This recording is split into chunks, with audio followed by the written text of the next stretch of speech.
Hey guys. Today we're going to talk about adding value on social media. And you may hear me say Facebook because that's usually what I use for my social media, but this can apply to any social media.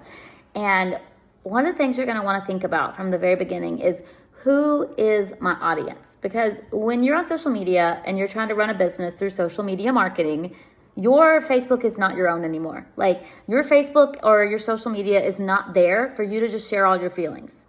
It's actually there for you to market and have a free way to find prospects and customers and team members, okay? So if you're gonna use it for that, then it's not about like, oh, I'm having a bad day, I'm gonna post, woe is me, because you're posting things to the people you're trying to attract. And let's say that you really wanna attract positive people, growth-minded people, but all you do is complain. That's not gonna work. That's a clash. So think about your audience, think about who you want to attract, and let that guide how you show up on social media. When you're having a bad day, don't go whine on social media.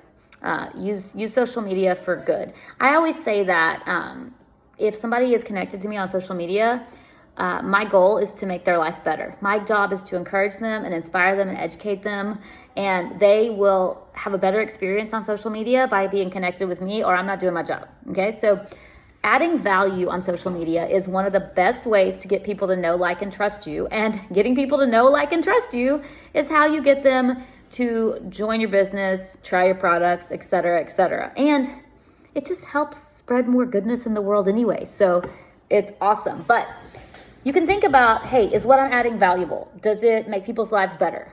But we like a little more tangible stuff. So I've got 5 E's that'll help you decide what to post. And if you'll just kind of rotate between these E's, you will be very successful. Number 1 is entertain. I feel like this is one of the most important ones because laughter is so important. Laughter is good for the soul. It is one of my favorite blessings of God is that He gave us this ability to laugh. When things are tough, when things are hard, laughter is so refreshing, okay? So entertain people. Now, don't entertain people with rude stuff or crude stuff or demoralizing or demeaning stuff. Keep it clean, keep it positive, but help people laugh. Making people laugh is a great way to build connections and add value. Number 2, empower. Now, I will add a caveat. There's a lot of women's empowerment out there, and that's not what I go for. That might be what you go for. If you see me speaking about empowerment, I'm going to be talking about empowerment because of Christ living in me.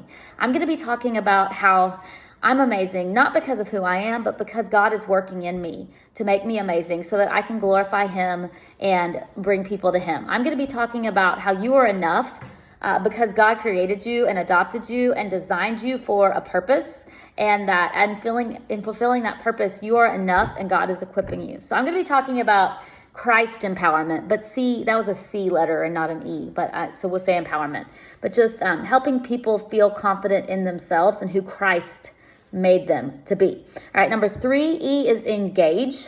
People like to connect. So literally you can ask a question, you can ask for advice. Like at night, I get really frustrated because I'm trying to get my eye makeup off and I don't feel like I have a good plan for that. So I'm gonna make a post of what do you use to take off your eye makeup. That's something you could post about. If there's something that you're looking for, go ask for advice. People love to share their advice because when other people ask you for advice, you feel good about that, okay? That's engaged. You asking engagement questions when they relate to your persona on Facebook, when they make sense. Like if I went and asked people what baking pan they use or what mixer they use, they'd be like, Aubrey, you don't cook. Why are you asking me this? So ask something that relates to you.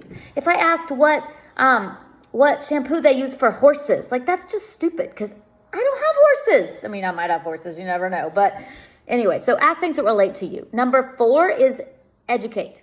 You may think that you have nothing to share, nothing to add, but you do.